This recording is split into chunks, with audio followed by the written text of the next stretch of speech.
أول لما الدراسة تبدأ أول وصفة بنعتمدها هي اللانشون البيتي الاقتصادي بدون لحمة ولا كمان جيلاتين، وهيطلع معاكي اللون مظبوط على الشعرة وكمان ليه مطة حلوة قوي. متأكدة إن شاء الله لما تجربوها يعجبكم، بشوية إضافات كده صغيرة هنضيفها جديدة يمكن أول مرة تشوفوها. لما تجربوها هتعتمدوا الطريقة دي. يلا نشوف هنعمله إزاي، بس يا ريت نصلي على الرسول في الأول. عندي 6 بيضات بدرجة حرارة المطبخ، 6 معالق كبار من الدقيق، ونص كوباية من الزيت يفضل يكون نوعيته كويسة، لون أحمر غذائي، وثمان مثلثات من الجبنة النستو. البهارات مكعبين من المرق، نص معلقة صغيرة من الملح، بهارات لحمة وفلفل أسود وبابريكا وحبهان بودرة، ومعلقة صغيرة من الثوم والبصل البودر. هنجهز الخلاط وننزل بالبيض، وهنعاير على طول معلقتين كبار من الخل اساسي في وصفه النهارده، بيضيع اي زفاره للبيض اكنك مش حاطه بيض اصلا، وكمان بيدي ملمس جميل للانشون.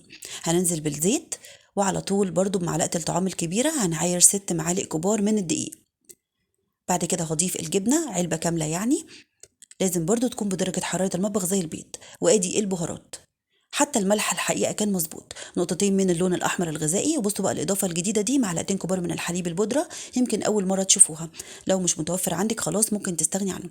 اللي متابعني عارف لأن كل فترة كده بحب أجرب. لما ضفته اداني طعم خطير. هي صحيح اللانشون بتاعي النهاردة مفهوش لحمة، لكن عاوزة أقول لكم كل المكونات دي مفيدة للأولاد وبدون مواد حافظة، وطعمه زي الجاهز بالظبط والله. ضربته في الخلاط كويس قوي. التسويه ليها اكتر من كذا طريقه، دي واحده منهم.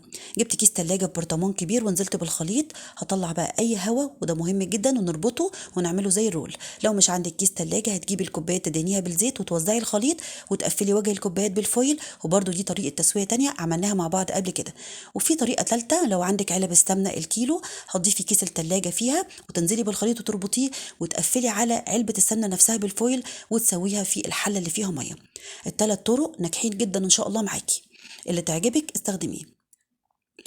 قفلت بقى على الكيس كده زي البونبون ب3 ورقات من الفويل عشان نضمن ما يخشش ميه ابدا للانشون، مهم جدا. قفلي عشان يديكي الشكل الاسطواني الجميل. كنت ضايفه حله على النار فيها ميه، هيقعد معاكي ساعه. كل ربع ساعه كده تقلبيه على جنب لحد لما يستوي. بعد كده نطلعه يبرد تماما وندخله على التلاجة لحد لما يسقع، وهنقطعه ونقدمه بشكل جميل ان شاء الله. يلا بقى نشوف من جوه عامل ازاي. دايما الجزء الامامي ده ما بيكونش متساوي بسبب الكيس، هسيبه على جنب، هنعمل بيه وصفه حلوه جدا. ونكمل تقطيع بالسكينه. الملمس ناعم، مفيش فتحات ولا مسام فيه واسعه، واللون اكتر من رائع. لو بتحبي الشرايح تكون رقيقه استخدمي مكنه الشيبسي، هتديكي تقطيعه الجاهز بالظبط، بس انا عن نفسي بفضل السكينه. يلا بقى نقطع شويه كده حلوين. شايفين بقى المطه يا جماعه؟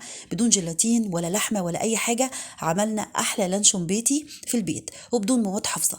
عاوزه اقول لكم ما تفرقوش طعمه عن الجاهز والله بالظبط، حتى الملح بتاعه كان مظبوط. وادي بقى الشكل النهائي على طبق التقديم. يلا بقى اقول لكم على فكره جميله للفطار او العشاء، كمان ممكن نديها للسندوتشات في المدرسه للولاد. الكام قطعه بقى اللي اتقطعوا مني هنقطعهم كده على شريحتين من اللانشون بشكل غير متساوي. قرن بقى فلفل من الحار لان بحب الحار جدا. طبعا انتوا مش بتحبوه استخدموا فلفل رومي عادي خالص. هنقطعه.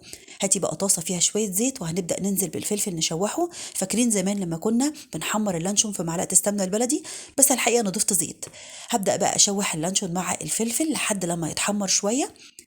برضو دي فكرة من الأفكار. وننزل على طول ب3 بيضات وشهرة بسيطة خالص من الملح والفلفل، نقلبهم كده ونوزعه. البيض ما بيحبش التوابل الكتير، ملح وفلفل بس. وتوزعي كده قرص البيض التحفة ده بدون بقى جبنة موتزاريلا ولا أي حاجة، شوية زيتون لو متوفر. هدي بقى النار وسيبيه يستوي، وهنقلب ونسمي بسم الله. شايفين بقى الجمال والحلاوة؟ دي برضو فكرة جميلة للفطار أو العشاء. عملنا بيه وصفة تانية أكتر من رائعة. تاكلوه بألف هنا. ممكن تقطعوا البيض وتدوه للولاد في السندوتشات في اللانش بوكس. وادي بقى الشكل النهائي لوصفة النهارده. بجد متأكدة ان شاء الله اللي هيجربه هيعجبه جدا جدا بشوية الإضافات والتكات الجديدة. وادي الشكل النهائي للانشون. مطة جميلة، طعمه زي الجاهز وأحلى. جربوه متأكدة هيعجبكم. باي باي.